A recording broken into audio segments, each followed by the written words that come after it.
Story का hero बाबू सुबह सुबह सूरज निकलने से पहले ही तैयार होकर काम पर निकल जाता है। शायद उसे अपने काम से बहुत प्यार है या फिर शायद उसे अपने कॉन्ट्रैक्टर की बेटी से प्यार है। लेकिन कुछ तो है जिसकी वजह से वो इतनी सुबह अपने कॉन्ट्रैक्टर के यहाँ पर पहुंच जाता है काम के लिए। बाबू का कॉन्ट्रैक्टर और वो फिर एक ट्रैक्टर लेके निकल पड़ते हैं और अपने काम की जगह पर पहुंच जाते हैं।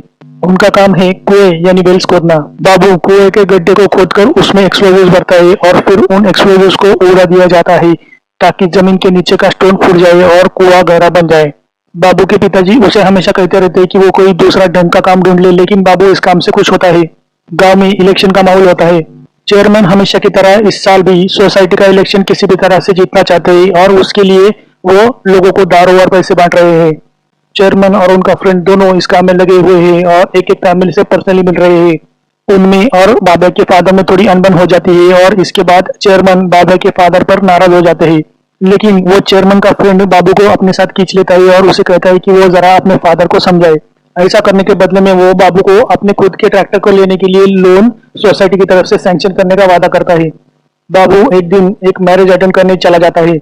मैरिज में उसकी थोड़ी मिसअंडरस्टैंडिंग दूसरे एक लड़की के साथ हो जाती है। छोटे झगड़े से शुरू होकर बात बड़े झगड़े पर आके रुक जाती है। बाबू के स्वभाव की वजह से उसका पिता कभी कभी बहुत फ्रस्ट्रेट हो जाता है। वो चेयरमैन जो कि लोगों को पैसे बांट रहा है, वो अपने पैसे के बल पर इलेक्शन जीत जाता है। लेकिन बाबू के पिता के बारे में उनके मन में थोड़ा गुस्सा होता है और वो उन्हें सबक सिखाने के मौके के वेट में होते हैं। बाबू का कॉन्ट्रैक्टर यानी कि फिल्म की हीरोइन का पिता, उसका और बाबू का किसी छोटी सी बात पर थोड़ा झगड़ा हो जाता है। उसके बाद बाबू सीधे मैं काम छोड़ के जा रहा हूँ ऐसा बोल के वहां से निकल के आता है। बाबू के मन में अपना खुद का ट्रैक्टर खरीद कर अपना खुद का वालू का यानी रेती का बिजनेस स्टेब्लिश करने की आइडिया आ जाती है। वो सोसाइटी के चेयरमैन के फ्रेंड से मिलता है और उससे कर्जे की मांग करता है, लेकिन दोनों साफ इनकार करते हैं। उनके मन में बाबू के पिता के बारे में गुस्सा होता है। बाबू ही समझ जाता है कि उनकी तरफ से कुछ मदद नहीं होने वाली है। वो अपने पिता को ट्रैक्टर खरीदने की इच्छा बोलकर दिखाता है। पिता अपनी जमीन बेचकर ट्रैक्टर के पैसे अरेंज करने की बात करते हैं। पहले तो बाबू खेत बेचकर ट्रैक्टर खरीदने की आइडिया से इनकार कर देता है, लेकिन बाद में तैयार हो जाता है। देखते देखते बाबू का नया ट्रैक्टर भी आ जाता है। बाबू अपना नया ट्रैक्टर लेके अपने पुराने कॉन्ट्रैक्टर की लड़की के आजू बाजू चक्कर मारने लग जाता है। धीरे धीरे वो भी उसको लाइक करने लग जाती है। बाबू अपने नए ट्रैक्टर के साथ और कुछ मजदूरों के साथ नदी पर वालू यानी रेती को निकालने के लिए पहुंच जाता है। वहाँ के जो स्टैब्लिश लोग होते हैं जो इस बिजनेस में पहले से होते हैं, वो इस बात से नाराज हो जाते हैं। उनका कहना होता है कि उनकी परमिशन के बगैर कोई भी रेती नहीं उठा सकता।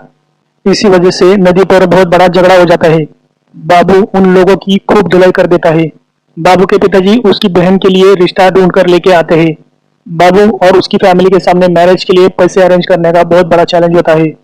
वो थोड़ी और जमीन बेचकर और कुछ पैसे उधार लेकर बाबू की बहन की शादी कर देते हैं। बहन की शादी में हुए कर्जे की वजह से बाबू के ट्रैक्टर के एक दो ईएमआई लेट हो जाते हैं।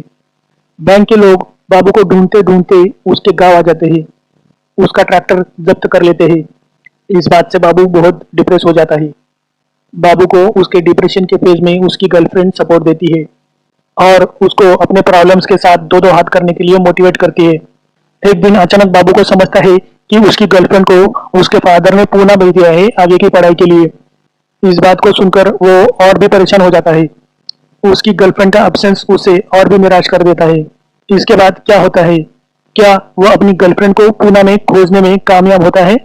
क्या उन दोनों का प्यार अपने कंक्लूजन पर पहुंचता है या फिर बाबू अपनी गर्लफ्रेंड को फिर कभी नहीं मिलता? क्या उसका ट्रैक्टर जो कि जब्त हुआ था वो उसे फिर से मिलता है? क्या वो अपने सभी प्रॉब्लम से बाहर निकलने में सफल हो पाता है या नहीं? इन सवालों के जवाब आपको मूवी देखने के बाद ही मिलेंगे। दोस्तों, मैं सब स्टोरी नहीं बता सकता। इस वीडियो का उद्देश्य ये नहीं है कि आपको सब कुछ बता दे। इस वीडियो का उद्देश्य ये है कि आपको थोड़ी स्टोरी बताए और फिल्म देखने के लिए इंस्पायर करे। दोस्तों, हमारा यूट्यूब चैनल एक नया यूट्यूब चैनल है। आप इस वीडियो को लाइक और शेयर करके और हमारे चैनल को सब्सक्राइब करके हमारी थोड़ी मदद कर सकते हैं। हमारे चैनल पे और भी बहुत सारे इंटरेस्टिंग वीडियोस हैं। आप इस वीडियो के अंत में आने वाले एंड स्क्रीन की मदद से हमारे बाकी वीडियोस तक पहुंच सकते हैं। इस वीडियो को अंत तक देखने के लिए आपका धन्यवाद। Take care. मिलते हैं अगले वीडियो में। आपका दिन शुभ हो।